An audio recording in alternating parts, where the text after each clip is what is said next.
Cashback é um benefício que será disponibilizado aí para a população de baixa renda, onde eles terão como disponibilidade através, vai ser definida ainda a porcentagem através de uma lei complementar, mas eles terão direito à devolução de um percentual de imposto que eles pagaram sobre as contas de consumo. Por exemplo, paguei uma conta de gás, vai ter o valor de imposto lá. Da conta de gás. Ele vai poder se creditar daquela conta de consumo, de gás, de energia, ele vai ter um valor disponível de crédito. Quando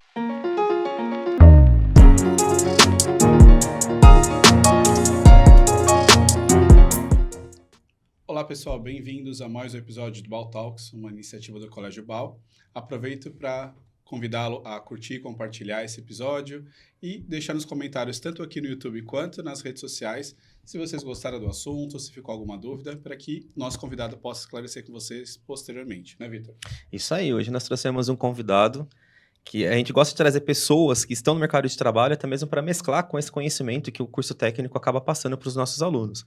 Então, ele é especialista em projeção empresarial, assessoria contábil, fiscal e trabalhista. Matheus Santos, ele é sócio do escritório Contabilidade e Freguesia. Seja bem-vindo, Matheus. Muito obrigado.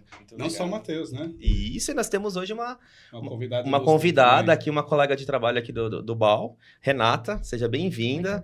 Nova de casa também, né, do BAU, né? Sim, tô pouquinho tempo aqui, mas preparada para agregar bastante É coisa isso aí, boa. com certeza hoje. A Renata, hoje você trabalha em qual setor aqui do colégio? No administrativo e financeiro. Administrativo, financeiro, Tudo a ver contabilidade, né? A gente tá tudo a ver alinhado com o convidado. Hoje o podcast promete, né? Isso aí, então, prazer. Sejam bem-vindos, recebê-los viu? aqui hoje. Acredito que o papo vai fluir Vai bastante. fluir. Porque é um dos assuntos que mais se fala, né? Principalmente no curso técnico, os alunos têm bastante dúvidas. Acho que até mesmo de entender a importância dele, né, Vitor? Sim, tava conversando com a Renata nos bastidores, a Renata também é advogada, né? Então, aqui eu falo que o contador e o advogado são os corações de qualquer empresa, né? Porque é ali que surge, né? Surge a empresa e morre um problema também, muitas vezes, né? Matheus, na sua trajetória, né? Eu vi que você trabalha tem um escritório de contabilidade onde você atende muitas e muitas empresas. Qual é a maior dificuldade que o empresário hoje tem para empreender? A falta de clareza e previsibilidade, né? A falta de gestão financeira atrapalha bastante, contribui com a taxa de mortalidade infantil das empresas. Por quê? Porque, infelizmente, todos os cidadãos brasileiros, né, não somente aqueles que estão envolvidos ali com alguma espécie de empresa ou algo do tipo, eles não têm nenhum tipo de educação financeira ou empreendedora nas escolas. O que acontece é que as famílias crescem sem esse tipo de educação e acaba influenciando para que as pessoas, quando se tornam adultas e começam a empreender, continuem sem esse tipo de educação. E aí, conforme isso vai acontecendo, elas nunca deixam ali como um ato primordial esse controle de contas, né? E assim, eu costumo dizer que a contabilidade era um dos principais pilares de sustentação para qualquer negócio. Por quê? Porque os números te auxiliam nas tomadas de decisões. A partir do momento que você não dá a devida importância para essa situação, acaba pela empresa ser prejudicada aí com a mortalidade infantil dela. Hoje, se a gente abrir os noticiários, né, principalmente o que traz aí informações de mundo, de Brasil, principalmente, a parte financeira, né, os noticiários financeiros, a gente ouve falar muito da reforma tributária, né? A gente sabe que o Brasil é um dos países que tem muitos impostos, e eu queria que você falasse um pouquinho para o pessoal que está em casa o que é a reforma tributária e o que vai interferir, vai impactar na nossa vida do dia a dia. Certo. Bom, cara, primeiro eu queria deixar bem claro aqui que a reforma tributária ela não vai reduzir imposto de ninguém, tá? O objetivo dela é simplificar a visualização de quantas empresas pagam de imposto ali, né, na aquisição, no consumo de bens ou serviços. Então, assim, deixar bem claro que você não vai economizar mais ou menos devido à reforma tributária. Isso eventualmente pode acontecer? Sim. Né? Por quê? Porque com planejamento tributário bem estabelecido, alguns ajustes Dependendo do realizados setor ali que você está, né? Exatamente. E aí a reforma ela vai trazer para a gente, através aí das leis complementares, qual setor ele vai ser mais bem atingido com isso, ele vai se dar bem, né? E qual setor ele vai se prejudicar mais. Mas, enfim, o principal impacto que eu diria que essa reforma tributária ela vai trazer para a gente é a clareza, né? A simplificação de alguns impostos, porque o Brasil ele tem um sistema, um cenário tributário muito complexo. E a reforma tributária ela pode auxiliar a enxergar o quanto de percentual de imposto que as empresas estão pagando na aquisição de algum determinado bem ou serviço. Renata, você que está aí nas contas, né, no contas a pagar, no contas a receber, hoje, né, pela experiência, você vê o número de impostos que a gente Muitos. paga, né? muitos. E eles vencem de acordo com, às vezes é um imposto nacional, um imposto estadual, um imposto municipal, e no final do mês você fica até mesmo que perdido, né? A pessoa que não é... Quando a pessoa é contadora, que ela sabe, ali entende das datas e o que está pagando, é mais fácil, mas eu fico pensando para um empresário, ele ter que colocar na cabeça dele a ordem certinha de pagamentos, né? E como que ele vai se programar. Você já trabalhou com empreendedorismo? Já empreendeu ou você sempre trabalhou em empresa privada? Já empreendi há pouco tempo atrás e já via tanto a dificuldade que é para se juntar todos esses impostos. E até o empresário não entende, foi o que o Matheus falou, o empresário não entende. A gente só entende do seu negócio, mas você não entende de imposto. Não é? A formação de preço ela é mais feita conforme a concorrência, né, estipula do que propriamente o que você gasta hoje aqui no Brasil, né? Sim, e são muitos A impostos. conta não fecha, né? Essa Aí você unificação começa também, a né? não fechar a conta. Juntar os impostos, eu acredito que facilite. Apesar das alíquotas aí que são Bem altas, agressivas, mas, né? Isso. mas ainda tá ainda tudo estudo, né, gente? Ainda não tem nada sério. Eu acredito que a intenção é deixar as empresas no formato de quem hoje é do Simples Nacional, onde você paga um único imposto por vez, que na verdade, é um combo de vários impostos. É isso? Mais ou menos isso? Mais ou menos, cara. O que acontece? Com essa fatia aí de aprovação da reforma tributária que surgiu, ela vai cortar o PIS e COFINS e o IPI, vão transformar eles na CBS, que é a Contribuição sobre Bens e Serviços, e o ICMS, que é estadual, e o ISS, que é municipal, vão se transformar na IBS, que também é o Imposto sobre Bens e Serviços, tá? E tem o IS, né? Tem o IS, que é o Imposto imposto seletivo, que é, entre aspas, é o imposto do pecado, que ele vai ser criado e ele vai taxar, né, de maneira maior do que a alíquota padrão de 27% para esses dois primeiros impostos, os produtos que são nocivos à saúde, que são nocivos ao meio ambiente, né, como exemplo, cigarro, bebida alcoólica, açúcar, né, tem até uma discussão sobre isso, porque o açúcar ele faz mal à saúde, mas ele também é um bem primordial de um produto primordial de cesta básica, então como que será tributado sobre isso? Então, assim, a aprovação que teve no ano passado através da emenda constitucional 132, ela traz para a gente uma lei-mãe que vai começar a vigorar a partir de 2026 gradativamente, mas que em 2024 e 2025 será ainda discutido através de leis complementares muitos pontos da reforma tributária. A gente ainda não sabe o que vai acontecer. Isso daqui não é um ponto de chegada, é um ponto de partida, tá? Está começando agora da reforma tributária. De uns tempos para cá, né, se a gente vai ao mercado ou qualquer estabelecimento público, a gente já consegue identificar ali naquele cupom fiscal o que você recolhe de impostos federais e estaduais, né? Já é uma forma de chamar a atenção do consumidor, porque muitas vezes você questiona o preço de algum produto e você não sabe, por exemplo, que metade daquele produto, dependendo do que você está comprando, você está pagando imposto. Essa é uma iniciativa da Lei da Transparência, onde ela obriga as empresas a declararem um percentual que é recolhido dentro daquele produto ou serviço. Mas a intenção da reforma tributária é deixar isso mais claro ainda. Se você for observar, tem produto ou serviço que a gente chega a recolher mais de 50% do valor dele, né? E é surreal, cara. E como que a gente não tem noção disso? Então a gente precisa ter isso daí bem estabelecido. E a reforma vai ajudar a gente a entender isso. Isso é importante porque a gente sabe que é através do imposto que a nação consegue arrecadar dinheiro, né, para pagar justamente toda a parte de investimento, não só as pessoas, os trabalhadores, né, que são concursados, mas também todo investimento que é feito em educação, em saúde, né, em transporte, infraestrutura, para a gente saber para onde está indo o dinheiro, né? Acredito que hoje a gente tem a mania de culpar muito quem está no poder, né, de jogar o problema pro lado de lá. Mas são poucos os que realmente... Vamos pegar e ver o que está sendo feito, né? Vamos acompanhar para onde vai o dinheiro, que é feito um rastreamento, Essa né? O interesse, essa transparência, transparência, né? Acho que se tivesse... Assim como grandes empresas são obrigadas a publicar o balanço, né? Quando elas estão na Bolsa de Valores, né? De transparência para quem aciona. Nós somos sócios. Que seriam os SA de capital aberto. Sim. Isso aí publicam e realmente a gente consegue verificar. Mas a rastreabilidade é um ponto super importante que a Sim. gente deveria ter. Só que a gente volta na estaca zero. Mas a gente não tem essa educação, a gente não tem esse costume, a gente não tem esse incentivo a procurar essas respostas. E muitas vezes a gente acaba encontrando essa única resposta. Ah, porque é tudo meio de corrupção. Não, a gente não pode se conformar com a corrupção.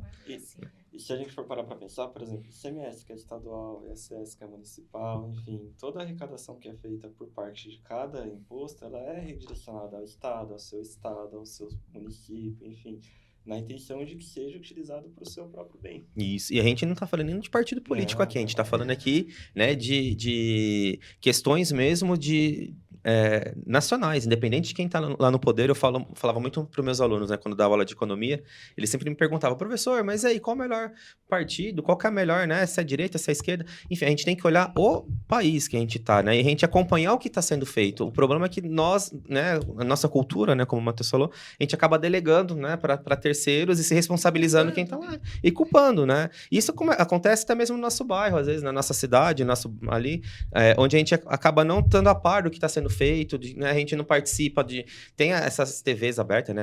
Essas câmaras aí que são votadas, a gente não sabe nem o que está sendo votado, o que está sendo discutido. Só para você ter uma ideia sobre a reforma tributária, que tinha um senador que era contador, cara. Olha lá. Um senador único.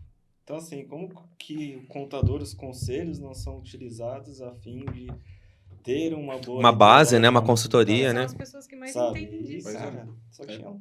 É estranho, né? E, Vitor, e dentro do contexto aqui do colégio, essa parte da contabilidade, até onde que você ia com os alunos no TCC dentro desse tema? Essa parte de tributos era colocado dentro também da precificação, como a gente falou, né, no começo? Como que era feito? Sim, a gente trabalhava com eles a parte de precificação. É um curso técnico em administração, então o intuito não é que eles sejam expert em impostos, né? Não estou formando contadores, a gente estava formando administradores. Então, eles teriam que saber o que é o imposto, né? A alíquota desse imposto, o regime tributário que a empresa dele se encaixaria, mas o objetivo é ele ter a ciência que existe aquilo e que precisa ser recolhido, não que ele tenha que fazer, até ensinava como fazer os cálculos, só mais como uma forma de cheque, até porque hoje, dependendo do estado que você tá, ou do produto que você tá, você tem um incentivo fiscal, então assim, até mesmo, é o que eu falo, né, eu sou contador, a gente tem empresa lá, mas eu mesmo não faço a contabilidade da minha empresa, porque assim, a todo momento sai uma legislação nova, o Matheus tá aqui, principalmente se você vende um produto, né, às vezes se você vende esse produto aqui em São Paulo é uma alíquota, se você vende para Minas é outra alíquota, você vai para fora lá para o Nordeste é outra alíquota, então assim, não dá pra gente querer abraçar o mundo e se você não tá naquele dia a dia, né? Contador e advogado, eu falo que eles estudam muito, porque a todo momento tem alguém lançando uma lei, alguém tirando a lei, né? E se você recolhe algum imposto errado, né? Tanto o contador quanto o empresário, eles são responsabilizados por isso e pode até responder por crime, né? Exatamente. Então, assim, é um trabalho muito sério, onde o intuito do colégio aqui, como a gente formava... É curioso como muda as tendências, né? Quando a gente estudava, né? Quando eu estava na época do ensino médio e comecinho de graduação, a gente dava para trabalhar para alguém, né? Para ser dono de um departamento, gerente, diretor, de uma empresa grande, uma multinacional. Só que de um tempo para cá, eu percebo que a tendência é que essa nova geração, eles virem empreendedores, e não que eles trabalhem, até podem trabalhar por um tempo, por uma pessoa, mas eles vão ser empreendedores, né? Isso talvez tem algumas condições, né, que a gente chega nessa parte de que essa nova geração será de empreendedores. E, cara, primeiro que eu acho que é por conta da economia digitalizada, né? Economia digitalizada porque muitas empresas se adequaram ao home office e saíram do CLT e surgiu a pejotização. Então, isso obrigou as pessoas que talvez nunca pensaram em abrir uma empresa, né, a trabalharem com a possibilidade de abrir uma PJ, a procurar um escritório de contabilidade, um apoio contábil jurídico para ficar no seu compliance fiscal, para ficar ali dentro da legislação. E, cara, com a reforma tributária pode ser que isso cresça, né? Porque com a reforma tributária, cada etapa terá um débito e um crédito, né? E aí, como consequência, como que eu posso explicar, cara? Pode ser que para a empresa ela conseguir se apropriar daquele crédito de um bem ou serviço, ela se force a contratar o funcionário como PJ, porque como CLT ele não teria direito a crédito. Então, para deixar o imposto dele mais barato, pode ser que ele faça essa contratação com o PJ, e aí incentive a pejotização, entendeu? Quando você fala dessa parte de crédito e tal, é interessante a gente falar que eles estão falando do lucro real Não, e cara, isso lucro daí, com a presumido. reforma tributária, isso daí pode atingir até o Simples Até Nacional, o porque Simples se também você é vai. uma empresa do Simples Nacional de meio de cadeia é o quê? Se você... Cadeia eu trabalharia com indústria, atacado, varejo, consumidor final. Se você é uma empresa de meio de cadeia, você pode recolher o IBS e o CBS por fora para gerar o crédito integral para o seu cliente, entendeu? Se é uma empresa de fim de cadeia, por exemplo, o salão de cabeleireiro, daí você chega lá, corta o cabelo, vai embora, não precisa gerar um crédito para a pessoa que está cortando o cabelo, aí é tranquilo, não tem problema nenhum. Agora, de meio de cadeia, eu tenho que gerar um crédito para o meu Quando ele fala meio varejo. de cadeia, por exemplo, se eu estou fabricando um creme que eu vou vender para um salão de beleza, Para um por exemplo, um atacado, que ele atacado, vai revender que ele aquele vai revender esse produto. produto. Exatamente. Hoje, no Simples Nacional, as alíquotas são reduzidas, existe o percentual de repartição dos tributos, então, teoricamente, o ICMS e o ISS, ele seria reduzido. Se você recolher por fora dentro do Simples Nacional, você consegue gerar o crédito integral.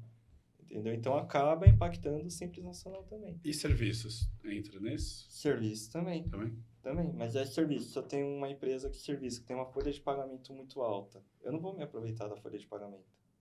Entendeu? Do crédito da folha de pagamento. Não existe hoje, né? Pode ser que saia até lá alguma lei complementar que estipule isso, mas hoje não existe nada que faça você se aproveitar do crédito da sua folha de pagamento. E aí você contrata como PJ para você entrar com aproveitamento do crédito do serviço que você está contratando. Então é uma possibilidade. Porque Entendeu? Não, imagina. Porque só vai servir para PJ, não vai servir para CLT. Não vai servir para ser. Hoje, né? Hoje, a gente A não gente volta sabe. àquilo, é uma lei mãe, vai ter diversas leis complementares que vão discernir sobre isso, mas hoje é assim. Eu só fui perguntar sobre essa questão do PJ, né? Porque no CLT tem horário, né? Você tem todas umas regras. Se vira tudo PJ, para a empresa também não é complicado? É complicado. De você não conseguir ter esse controle. É complicado, de jornada. porque você não pode caracterizar o vínculo empregatício. Sim. Né? Então, não pode ter o horário da jornada de trabalho, horário de entrada e de saída. É um prestador de serviço normal. Né? Então E tem é- seus prós e contras aí. E é né? curioso quando você vê a lei mesmo, né? Quando você contrata uma empresa, você não está contratando o funcionário, eu estou contratando aquela empresa. Ele pode mandar qualquer Exatamente. pessoa para cumprir aquele trabalho. Teoricamente, ele pode terceirizar, Exatamente. teoricamente, ele pode ter outros clientes, trabalhar para outras pessoas. Então, E eu imagino o quanto isso tem dado de casos, né? Tanto jurídicos aí, porque acho que muitas pessoas estão indo pela parte PJ, mas querendo que seja cumprido o CLT, Exatamente, né? exatamente. E tem gerado esse desconforto. Tem que ser bem avaliado, por exemplo, bem explicado para as pessoas que estão entrando no mercado de trabalho agora, para avaliarem o que vale a pena, né? Será que faz sentido eu ser CLT? Será que faz sentido eu ser PJ? Né? CLT nada é uma segurança jurídica muito grande. Recolhimento de FGTS, contribuição previdenciária que é recolhida pela empresa. Então, é uma segurança. O PJ ele tem que ter um controle, né? Ele tem que Uma educação. Ele Educação. precisa Tem que ter uma entrar, gestão ele própria, precisa né? sair do técnico sabendo que ele tem que fazer aquilo, porque senão ele cresce, de novo, voltando, cara. Senão ele cresce sem entender que ele precisa contribuir com o órgão competente para ele ser propriamente assegurado pelo INSS se ele é afastado. Se ele sofre, Deus o livre, um acidente. Para ele ficar assegurado, ele precisa ter contribuição, carência, tudo, entendeu? Matheus, você também que é empresário e tem contato aí com várias empresas, lá a gente tem entendido assim uma mudança no comportamento dos colaboradores, assim, até 30 anos parece que as pessoas preferem ser PJ, eles querem a liberdade, né? Até 25 anos, até diria. Acima de 25 anos as pessoas já querem CLT, 30 anos, não, eu quero mais uma segurança, eu quero ter mais meu pé no chão, eu quero ter meu FGTS bonitinho. Você tem identificado essa tendência também dos jovens? Tenho, mas também acho que o que acontece? Existe um reflexo que as empresas novas que estão contratando pessoas mais novas, elas têm entrado muito com PJ. tá? Então acaba que isso fica intrinsecamente ali dentro da cabeça da pessoa. Mas eu sou meio suspeito, assim, né? Eu gosto do sistema do PJ, mas eu acho que para uma realidade para as pessoas, porque elas precisam disso, o CLT ainda é uma proteção melhor. Para ambas as partes, né? Porque como colaborador você tem esse resguardo aí, né? Esse respaldo do seu FGTS, dos seus bens, do seu direito. E você como empregador, você também consegue exigir algumas coisas que no PJ você fica meio com um ponto de interrogação, né? Horário de Com trabalho, medo, né, jornada. da pessoa. É bem complexo. Né? É complexo. E falando de contabilidade digital, que a gente vê, né? Tem alguns sites que, vou citar nomes, mas você consegue, você sozinho resolver a sua vida, né, na teoria. E tem contabilidades que são simplesmente contabilidade no meio digital, que você tem um suporte, né, de uma assessoria. O que você teria para falar para quem hoje vai abrir uma empresa e opta por essa modalidade totalmente digital, sem assessoria? Quais são os perigos que ela pode correr se não tiver uma educação? Cara, parte muito disso. Se você sabe, igual, você era contador, você já tem uma ideia de como funciona, você vai levar a sério o fechamento da sua empresa, você vai realizá-lo mensalmente. Se você não tem essa ciência, esse discernimento, procure uma assessoria, entendeu? Se você sabe, cara, não tem problema nenhum, a contabilidade digital ela vai te entregar o que você procura. Mas caso você tenha dúvidas, né, do seu objeto social, de como você pode ser tributado pagando menos imposto, sem descumprir nenhuma regra, aí eu aconselho você a procurar uma assessoria.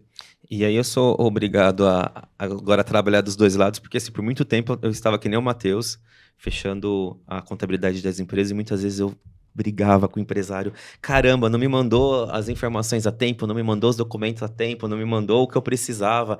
Nem respondeu meu e-mail. Não... E quando você abre uma empresa, cara... Assim, eu falo, até toda vez que eu mando as informações para contabilidade, eu já mando pedindo desculpa, gente, desculpa. Porque assim, ainda mais quando você é pequeno empresário, porque muitas vezes você não tem capital de giro, ou o capital de giro que você tem, você não é o suficiente para você...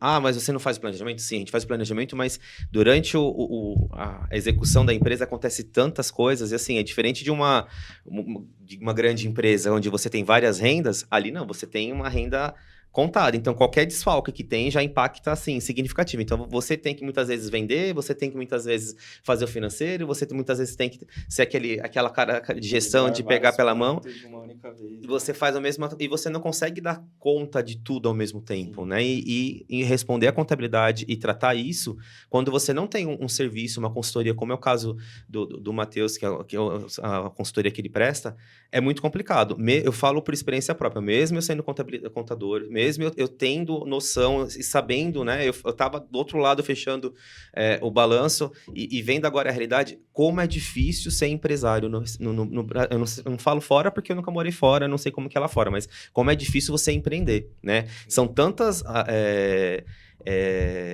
dificuldades que aparecem, tantos desafios. Acaba desistindo, porque assim, o fato de vender, é o fato de emplacar o seu produto, é o fato de você ter pessoas que acreditem no mesma ideia que você e compre a sua empresa, né, que são seus parceiros, são seus colaboradores e trabalham na mesma frequência que você. Então, assim, são tantas outras coisas que vêm surgindo que você fala, cara... E vai desde antes, porque você tem que criar a missão, valor, produto, qual que é o meu foco de cliente. Pô, e é curioso porque assim, você monta uma empresa e no decorrer desse processo, a sua empresa mudou o foco, né? Eu dei um exemplo quando a gente montou nossa empresa, que era uma agência de marketing com consultoria financeira e fiscal. De repente virou um estúdio de podcast, de repente virou uma produção de eventos. Então, assim, vai aumentando outras coisas que... mas então quer dizer que você não segue o que você planejou no início? Sim, a gente segue, mas você precisa também acompanhar a tendência de mercado. Porque se você ficar estagnado naquilo... Né, eu fico imaginando aquela empresa que vende, né, lembra aqueles celulares Motorola, aqueles pequenininhos? Imagina essa empresa ficar só fixada naquele celular Motorola pequenininho. Olha quantos outros celulares, outras coisas vieram de modernidade. Então, quem é empreendedor, não é só sentar lá e trabalhar. Por isso que a gente fala que tem que ter pessoas operacionais e você fica na parte técnica mesmo, porque tem que ir em eventos, tem que ir em congresso, tem que ir em feira, tem que visitar, buscar novidade, modernidades, né? Porque... E aí você gasta esse tempo no seu core business, né? Você não sai daquilo que a sua especialidade deixa especialidade de outra pessoa para outra pessoa. Isso é o que faz mais sentido para mim. Porém, é aquilo, tempo é dinheiro. Se você quer economizar, né? Porque essa contabilidade ela é mais em conta realmente, mas se você prefere economizar, porém você vai gastar mais tempo. Mas tem que ter Né? o conhecimento, né? Senão você E também não... conhecimento. Você acaba economizando de um lado, mas É, futuramente cara, você vai ter um prejuízo do prejuízo Mas outro. porque qualquer vai ter que... problema de empresa, você vai sempre achar 3 respostas. Ou é tempo, ou é dinheiro, ou é know-how. Por que ele está fazendo isso? Porque ele quer economizar. Uhum. Mas Por que vai contratar? Porque ele não tem o know-how. Entendeu? eu tenho visto muito dessas contabilidades, assim, que é meio que um... Não posso falar que é uma fake, mas, assim, eles oferecem um serviço muito básico. Você entra lá e gera sua própria DARF e Sim. paga sua própria DARF. Se você quiser uma consultoria falar com alguém, você paga uma hora à parte. Então, se você pegar um escritório convencional, como a gente conhece, acaba saindo mais em conta porque você tem esse contato. Nós E não somos vai muito correr ainda o risco. de contato, né? De saber quem é. Uhum. Né? E lá, de repente, você não sabe nem quem está fazendo essa contabilidade. Exatamente. Né? É muito difícil. E a gente tava falando, como é que você procura o contador? Como é que você vai... Tá abrindo uma empresa. Como é que essa empresa precisa de um contador? Como que você vai... Geralmente você pede para um amigo, né? Você tem alguém para indicação. indicar? Indicação. Né? Né? É- Escritórios, clientes novos. Igual clientes, advogado, é né? sempre indicação. Porque você quer o É. quê? Alguém que já passou por aquela experiência, tem certeza que não vai dar nenhum problema e venha te trazer Mas essa... digo assim, às vezes vai passar um contador, 2. 2, 3, lá no quinto que você vai acertar. E é uma relação de confiança, literalmente, né? Não é nem sempre no primeiro. Essa conexão tem que ser super importante, senão você acaba criando um abismo. Eu já tive empresa no passado que, por erros do contador, eu Exatamente. tive prejuízos grandes. De recolhimento, de imposto, Prazo, de... essas coisas. Nossa, foi E essa um sintonia, tormento. né? Essa sintonia, né, Matheus? É importante. Olha, vai vencer Tem tal que coisa, ter. não esquece, chega. E você precisa entender, né, qual que é a finalidade do seu cliente também, para você trabalhar em cima, né, de uma consultoria do que ele quer. Uhum. Eu não vou chegar, por exemplo, para um PJ e oferecer um BPO financeiro, um planejamento tributário. Por quê? Porque não é o que ele precisa naquele momento. Então, vai do feeling também de você entender de qual que é a perspectiva da empresa que você está trabalhando. É um binômio, necessidade e possibilidade, né? Exatamente. Sim. E dentro dessa questão da reforma tributária, como é que ele vai impactar os jovens hoje em dia? Tanto que estão entrando no mercado de trabalho ou que estão empreendendo. Como que isso pode ser traduzido para eles? Tá. A gente volta naquela parte da pejotização, que é o que eu acho que vai acontecer aí. É uma tendência. E nos próximos 10 anos é importante para eles saírem do técnico ou do médio entendendo quais as diferenças do regime CLT e do regime PJ. Porque eu acho que vai ser uma saída para as empresas procurarem esse aproveitamento de crédito através da aquisição do serviço. Porque hoje não tem uma lei complementar que determine que haverá uma possibilidade de aproveitamento de crédito dos custos da folha de pagamento. Será do serviço. Então, ele vai contratar como PJ. Então, eles saírem entendendo que, como PJ, ainda assim, ele precisa ter a contribuição previdenciária dele, ele precisa recolher os impostos dele, né, da maneira correta, eu acho que é o mais interessante. Pelo menos o básico ali para começar a trabalhar. Isso, exatamente. Cara, igual ele comentou também, né, o Vitor comentou também, cara, o básico ele precisa saber. E é legal ele até saber como que é e como será. Para ele poder comparar, entender o que ele está vivendo, por onde ele está passando, entendeu? É mais ou menos o que a gente ensina aqui no curso técnico em administração. A gente dá um apanhado geral né, do que está incluso no CLT, o que está incluso no PJ, a folha de pagamento, quais são os impostos que tem, os direitos, né? Muitas vezes, eu conheço, assim, trabalhei em várias empresas onde tinha colegas de trabalho que não sabia olhar o próprio Olerite. Nossa, será que está certo isso? Será que minhas férias estão certas? Será que o meu desconto está certo? E assim, gente, é um direito seu, né? Não precisa ser contador para eu... É uma coisa básica. Passei por isso essa semana. Passou? E nós temos direitos e deveres, né? Além dos Exatamente. direitos, nosso dever é saber quais são os nossos direitos. Exatamente. Colaboradores que não leem o próprio Lerite. E chegam lá pra gente, nossa, qual desconto é esse? Eu falei, gente, tá aí, ó, o desconto. E tem a questão também da MEI, né? Porque já vi vários casos de também não ter recolhido, né? A parte do imposto, a pessoa nem saber que tem que recolher nada. Ou aí declarar, né, no precisa- final do ano, aquela declaração que é Aí simples lá. precisa, né, como você falou, de algum apoio, né? Como que fala? De afastamento, né? Ou Sim, precisa, sim, e seguro. a pessoa nunca fez Não uma sabe nem que tem esse contribuição. Cara, direito, né? Mas se você for parar para ver, olha, o último estudo que eu vi, tinham cerca de 15 milhões de MEIs abertos no Brasil. Meu Deus, bastante. É muito, cara. É muito. É muito acessível, o pessoal vai, abre. Você abre baixa no Vou aplicativo do fazer celular, alguma né? coisa. E aí eles vão abrindo deliberadamente. O próprio governo vende que não precisa de escritório contábil. Só que aí acaba tendo reflexo de uma maneira não muito legal, né? É, porque não tem conhecimento, né? E eles abandonam. Simplesmente abandonam. E eu já vi um caso também de um ex-colega de trabalho, quando começou, né, o MEI, ele abriu o MEI e perdeu o direito ao seguro-desemprego. Porque também o governo não entende que você sabia. tem uma segunda fonte de renda. E aí ele não vai liberar o seguro-desemprego para você. Agora, pessoa- se o Muita MEI gente está não aberto à sabe. Não toa... sabe, é verdade. Até assusta. Se o MEI, eu já vou falar para o pessoal que está em casa, se o MEI está aberto à toa e você foi dispensado, procura um 151, 156, que é a central de atendimento do INSS, mostra os últimos 3 meses sem faturamento do seu mês, 3, 6 meses, que não tem faturamento, você consegue tirar o seguro-desemprego. Consegue? Que bacana. Olha que Só bom, recorrendo. Por boa quê? dica. Porque você comprova que não teve. Às vezes né? a pessoa só Segunda abriu no fonte de impulso renda. ali que ela ia fazer alguma coisa, esqueceu. Muita gente esquece, né? Acontece, Por essa cara. taxa de Porque 15 é milhões. isso, porque Porém, se a muito empresa- fácil, né? Muito Sim. acessível. Porém, se a pessoa ela é sócio de uma empresa, mesmo que seja 1%, já era. Aí não tem Ah, não, o que aí é fazer. outro caso. Mesma coisa. Segunda fonte de renda é mais difícil. Ah, mas é 1%? Já era. Perdeu, não tem... Tá recebendo uma segunda fonte, né? Exatamente. E aí, Renata, tem alguma pergunta aí pro nosso convidado? Eu tenho. É uma pergunta bem básica, né? Sobre os cashbacks, que se fala Certo. muito na reforma tributária. Cashback é um benefício que será disponibilizado aí para a população de baixa renda, onde eles terão como disponibilidade vai ser definida ainda a porcentagem através de uma lei complementar, mas eles terão direito à devolução de um percentual de imposto que eles pagarem sobre as contas de consumo. Por exemplo, paguei uma conta de gás, vai ter o valor de imposto lá. Da conta de E gás. ele vai poder se creditar daquela conta de consumo, de gás, de energia, ele vai ter um valor disponível de crédito. Quando pra você ele. fala de baixa renda, qual a renda que entra? Já tem definido? Já tem uma ideia, não? Não tem definido, vai ser estipulado por lei complementar, mas eu acredito que sejam as famílias de 3, 4, 5, 6 pessoas que tenham como faturamento ali até 2 salários, eu imagino.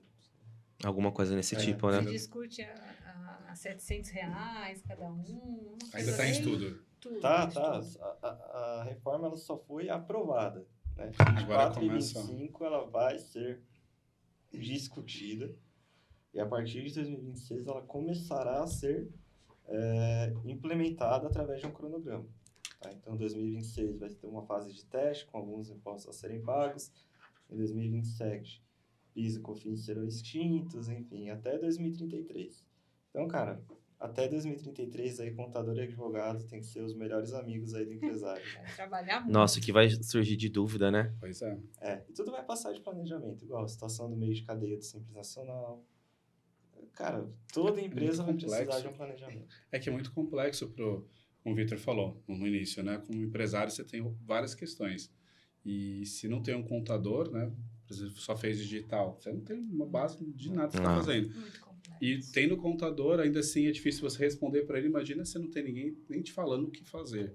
Eu acho que fica também essa reflexão, né? Se algum empresário aí não está negligência nessa parte, né? Ou quem está começando a empreender, ter essa consciência, né? Tanto da questão do contador quanto do advogado, porque faz total diferença, né? Você deu um exemplo, né? Dessa parte jurídica, né? De a pessoa não ter prejuízos financeiros, porque não teve uma previsão ali do que estava assinando, né? Nem leu o que assina. Então, acho que é muito complexo. O Vitor também falou no começo, às vezes você, para não perder o negócio, você assina qualquer coisa, né? Você aceita os termos. Principalmente quando você é prejuízo. pequeno e você está tentando colocar o seu produto, o seu serviço numa empresa grande. Então, ela vem com N regras, exigindo o máximo, né? E a gente acaba falando, né, que no mercado o maior acaba engolindo o menor. E assim, Ou você aceita. E aí você tem aquela assim, dúvida, né? Quando a gente tinha uma advogada lá que a gente conversa, e ela fala, mas como é que vocês fizeram isso no começo? Ela tinha 2 opções, eu aceitava ou eu não vendia. E aí você precisa vender porque você tem conta para pagar. Então, muitas vezes você acaba... Sim. mas você é irresponsável? Não, às vezes você acaba assinando, fala, nesse momento eu preciso disso, eu tenho que me sujeitar a esse tipo de situação, porque até eu ter fôlego e falar para o cliente, não, opa, agora eu consigo falar de igual para igual. Se você não quiser, eu tenho outro que vai querer. Então, é todo momento que a gente está, né, da fase da empresa, né? Só voltando aqui um pouquinho do cashback, eu acredito que ele vai funcionar como se fosse mais ou menos a nota fiscal paulista que nós temos aqui no estado de São Paulo, onde você tem um retorno do parte do crédito. Aqui, no caso, vai ser total para essas pessoas, né? Não será semelhante à nota fiscal paulista, mas vai ser, por exemplo, um benefício para as pessoas de baixa renda que pagam imposto grande sobre consumo. Então, eles vão pagar um imposto de R$200, vai gerar um crédito de R$60. Eles poderão se creditar desse valor para compensação, né, de futuros pagamentos ou até de isenção. E geralmente isso chama bastante crédito. Mas eu acredito ainda vai ser estipulado. Vai ser estipulado. Mas eu acredito que será nesse sentido. Eu acredito que vai ser muito discutido, porque só de conversar assim, imagina a pessoa comprando, né, algum cosmético, que eu acredito que é o que mais gera imposto. Como que essa pessoa vai ter acesso? Porque se a classe, né, é mais que precisa, né, que a classe, também a classe tem menos acesso à parte de informática, à parte de conhecimento. Como que essas pessoas vão ter acesso ao crédito? Vai fazer o cadastro online? Exatamente. Vai Como ser... que ela vai comprovar isso? Isso daí é algo que ainda vai ser discutido. Vai ser preciso existir uma listagem Exatamente. de tudo que vai ser acreditado, do que não é acreditado. E não tem uma data definida no cronograma de quando vai ser estipulado esse cashback. Então, acredito que tem 3, 4, 5 anos para eles prepararem algo nesse sentido. Não vai ser nada para tão já, né? É uma história longa. É uma história longa, né? Ponto de partida. Aquilo que você falou, é ponto de partida. Nós já estamos no lucro. A reforma tributária está aí há quantos? Me corrijam, uns 40, 50, 60 anos quase, não é? Tem coisas muito arcaicas, né? Nesse processo que já não se aplica mais e não faz sentido. Não só na parte tributária, fiscal, de imposto, mas a nossa Constituição atual de 88. Também. Muita coisa mudou e precisa ser revista, né? Exatamente. Não é um processo fácil, né? É que envolve muita gente, muitas questões, né? Até burocracia, sobe para Câmara, Senado. E para o pessoal, a gente já está chegando no final aqui do nosso episódio. Passa rápido, né? Muito. Já passou uns quase 40 minutos ali. Nosso produtor já está ali com a mãozinha levantada lá. Chega.